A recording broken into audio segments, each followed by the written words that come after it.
Hello, good morning बच्चों। आज की क्लास कक्षा 7 के लिए मैथ से अभ्यास 2D घातांक।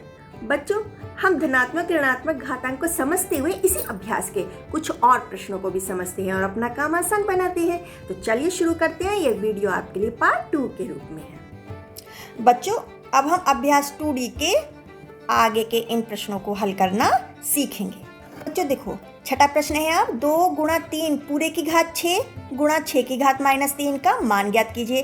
तब हम अंदर जो संख्या है उसके गुणा कर लेंगे तो कितना आ जाएगा, 2 3 6। ठीक है, तो 6 की घात कितनी है, 6 है।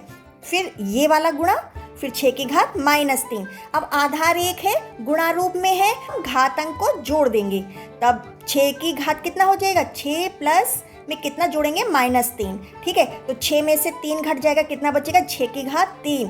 ठीक है, इसको कैसे लिख सकते हैं, 6 को 3 बार लिख सकते हैं। तो क्या आंसर आएगा, 6 × 36, 36 6 216। ये इसका मान है। अब बच्चों इसका 7वां प्रश्न देखो, 4 गुणा 5 पूरे की घात -2 भाग 1/10 की घात 2, फिर ब्रैकेट बांध प्लस 3/4 को सरल कीजिए। तो अब बच्चों हम क्या करेंगे, अंदर वाले अंक की पहले गुणा कर देंगे। ठीक है, तो 4 पंजे 20 की घात -2 भाग 10 की घात, ये भी कितना हो गया, -2 प्लस 3/4। अब जब घात अंक बराबर हैं तब हम भाग को इस तरह से लिख लेंगे, 20/10 और पूरे की घात -2। ठीक है, पूरा ब्रैकेट बंद प्लस 3/4।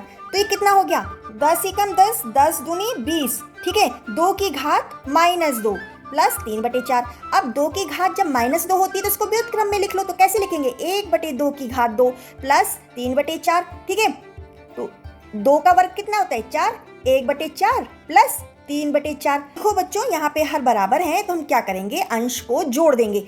1 और 3 जोड़ा तो 4, 4/4। तब क्या हो गया, इसका आंसर क्या आया, 4 एकम 4, 4 एकम 4 मतलब कि 1। तो इसको सरल करने पे हमें मान क्या मिला, 1। ठीक है बच्चों।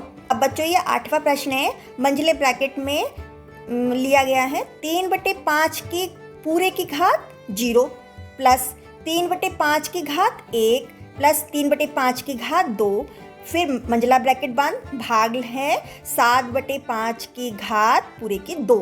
ठीक है, तो जब हम इसको ऐसे लिखा तो 0 का मतलब क्या होता है, इसका मान 1 आएगा। ठीक है, प्लस अब 3/5 की घात 1 का क्या मतलब है कि 3/5 एक बार लिखेंगे, और 3/5 की घात 2 का क्या मतलब है कि इनका वर्ग कर दो।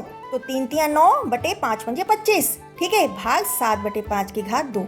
अब हमने यहाँ पे लिया एलसीएम, आया 25। ठीक है, तो वैसे ही हम करेंगे, इसका बटे 1 ले लेंगे।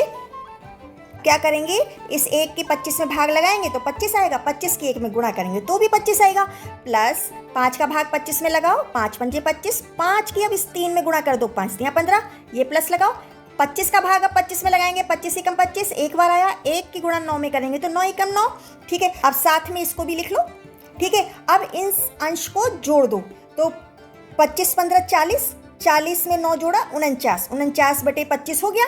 ठीक है, अब इसको छोटे ब्रैकेट में ले लो, भाग 7/5 का वर्ग है ना, 7/5 की घात 2। अब क्या किया, हमें इसको भी वर्ग रूप में लेने के लिए, घात 2 में लेने के लिए क्या करेंगे, 49 किसका वर्ग होता है, 7 का। 25 किसका वर्ग होता है, 5 का। तो 7/5 की घात 2 आ गया। ठीक है, भाग लगाया 7/5 की घात 2। फिर हमने अभी क्या सीखा हुआ है, जब हमें एक आधार होता है और भाग के रूप में घात मिलती है तो वो घातांक घट जाती हैं। तो 7/5 में क्या करेंगे, इनकी घात को घटा देंगे। 2 में से 2 घट गया, ये 2 में से ये 2 घट गया, कितना आया, 0। तो जब 0 होता है तो पूरे का मान कितना होता है, 1। ठीक है बच्चों, आया समझ में, थोड़ा सा बड़ा है लेकिन बहुत आसान है। अब बच्चों 9वां प्रश्न है, निम्नांकित को सरल कीजिए।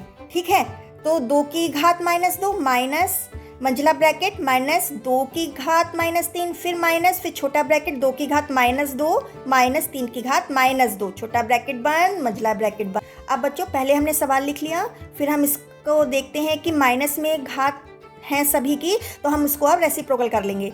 तब क्या हो जाएगा, 1/2 की घात 2 माइनस लगाया, मंझला ब्रैकेट लिया, ये माइनस किया तो 1/2 की घात 3।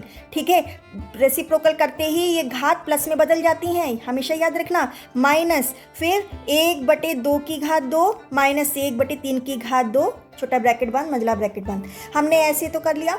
ठीक है, अब हम इनका सबका वर्ग जैसे कि घात है उसके अकॉर्डिंग लिखते हैं। तो 1/2 का वर्ग कितना होता है 4, 1/4 माइनस मंझला ब्रैकेट माइनस। अब 2 का घन कितना होता है 1/8। ठीक है, 2 का घन कितना होता है 8 माइनस। अब छोटा ब्रैकेट लो, तब हम इसको देखते हैं।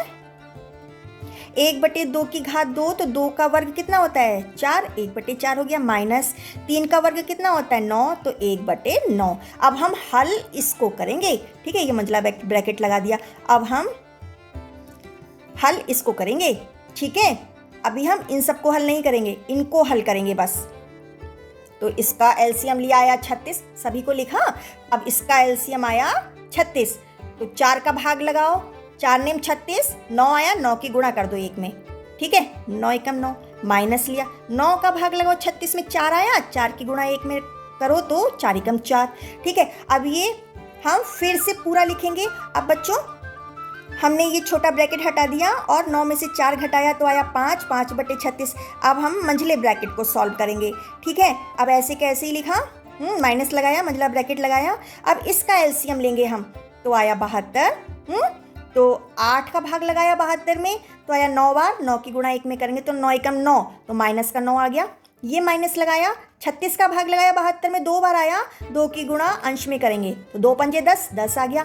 अब हम क्या करेंगे, ये माइनस माइनस है ना, निशान तो माइनस का आएगा लेकिन जुड़ जाएगा। 9 में 10 जोड़ा तो आया 19/72। अब बच्चों माइनस माइनस माइनस बाहर है, माइनस अंदर है, तो गुणा हो गई तो प्लस में बदल गया। तब क्या हुआ 1/4 प्लस 19/72। अब यहाँ पे जब हम एलसीएम लेंगे तो 72 ही आएगा। ठीक है बच्चों, तो 18, तब 4 का भाग जब हमने 72 में लगाया तो 18 बार आया। उस 18 की गुणा हमने 1 में की, 18 एकम 18, ये प्लस लगाया। अब 72 एकम 72 एक बार, 1 की गुणा जब 19 में की तो 19 आया। अब 18 और 19 को जोड़ दो, कितना आया 37, 37/72। तो हमें आंसर क्या मिला 37/72। बच्चों अब आपने ये देख लिया कि इसका सॉल्व तो बहुत बड़ा है, लेकिन आपको काम करने में बहुत मजा आएगा, बहुत ध्यानपूर्वक करना, बहुत आसान है। ठीक है बच्चों, यहाँ पर आपके अभ्यास कंप्लीट होती है। कोई भी कंफ्यूजन है तो जरूर कमेंट बॉक्स में लिखिए, मैं आंसर करूंगी। All the best and like and share also.